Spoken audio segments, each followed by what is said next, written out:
नमस्कार। राशि मंथन में आपका स्वागत है। विग्रह युति पर भी तो हमारी श्रृंखलाएं हो जा रही है और हमारा अंतिम ग्रह जो है वो चल रहा है और उसका भी एक भाग हम कर चुके हैं।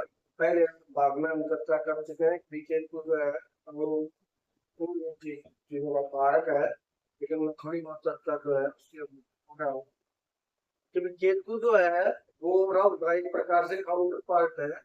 यानी राहु अगर मुंह है तो केतु जो है वो फूल है और राहु इच्छा है तो केतु जो है वो विरक्ति है। यानी बिल्कुल उससे उल्टा ग्रह है।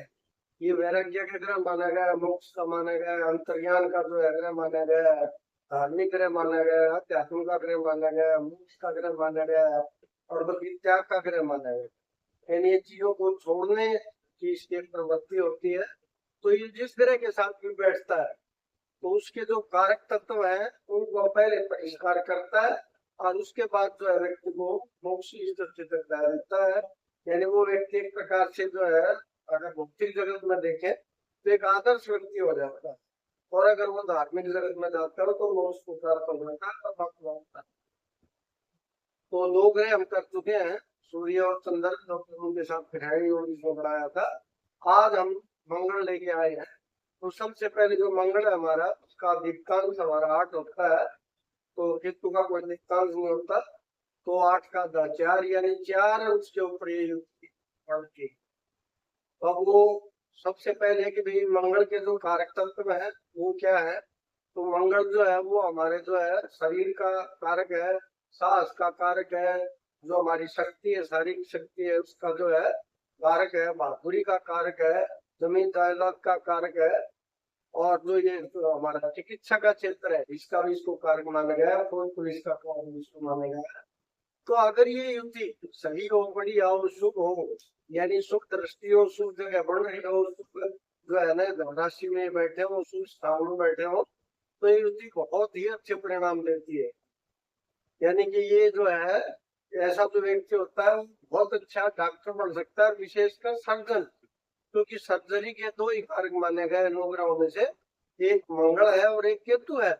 और ये दोनों जब इकट्ठे हो जाते हैं तो ये ऐसा व्यक्ति अगर शुक्र भाव में व्यक्ति है तो बहुत ही अच्छा, यानी विश्व विख्यात सर्जन जो है वो बन सकता है। दूसरा जो है ऐसा व्यक्ति फौज में जो है बहुत अच्छा अफसर बन सकता है, जनरल के पद तक पहुंच सकता है, पुलिस में जा सकता है। और खुफिया विभाग जो हमारे होते हैं, आईबी वगैरह जो है, सीआईडी वगैरह है, इनमें भी क्योंकि ये जो है 8वें घर का मालिक है, जो गुप्त संस्थाएं हमारी उनका भी कारक माना गया है, तो उनमें भी बहुत ही अच्छे पदों पर पहुंचता है।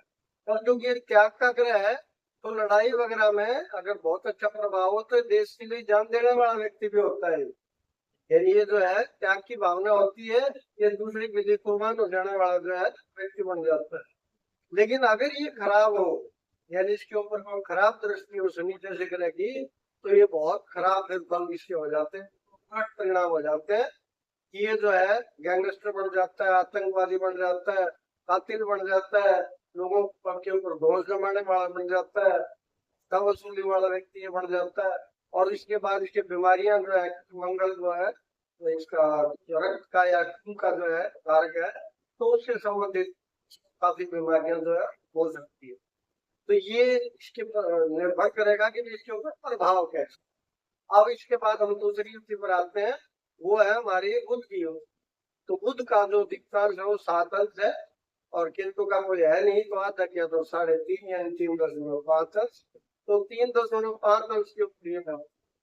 तो बुध जो है वो कारक किन किन चीजों का है, तो मुख्य तौर पर जो है वाणी का कारक माना गया है, बुद्धि का कारक माना गया है, व्यापार का जो है वो कारक माना गया है, उसके बाद लेखन कला है इसका भी कारक माना गया है इसको।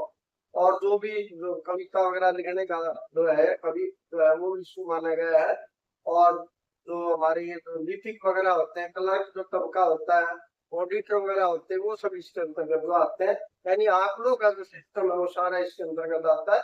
और इसके अंतर्गत ज्योतिषी भी आते हैं, ज्योतिषी है या शिक्षक है वो है, वो इसके अंतर्गत आते हैं।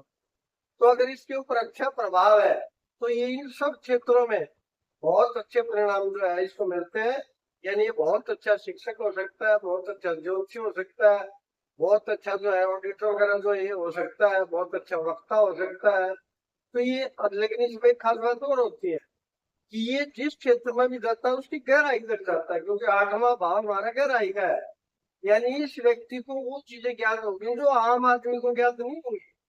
ये जो भी विषय अगर ये जिसमें इसकी रुचि होगी उसकी जड़ों तक जाता है और बेसिक चीजें जो होती हैं उन पर जाता है ये। और इसको ऐसे ऐसे आंकड़े याद होते हैं तो आम आदमी को वो आंकड़े याद नहीं होते। और अगर इसके ऊपर दुष्प्रभाव है तो क्योंकि हमारी बुद्धि का कारक है और वाणी का मुख्य तौर पर कारक है, तो ऐसा व्यक्ति हो सकता है गूंगा भी हो सकता है या खला भी सकता है, या और भी उसको कोई वाणी की जो दिक्कत हो सकती है, कोई गले का ऑपरेशन वगैरह हो सकता है। और उसके बाद जो बुद्धि का भी है तो ये पागलपन की स्थिति में पहुंच सकता है, उन्माद की स्थिति में पहुंच सकता है। तो फिर ये परिणाम काफी खराब होते हैं। और ये स्किन का भी क्या चर्म का भी मालिक है बुध, तो चर्म रोग भी ये दे सकता है। तो अगर इनके ऊपर जो है अच्छे परिणाम है तो ये भी दोनों जो है अच्छे परिणाम देंगे, और अगर खराब खराब परिणाम है तो ये बहुत खराब परिणाम देंगे। तो आज के लिए दो ग्रह, आगे हम बाकी तरह ले जाएंगे। नमस्कार।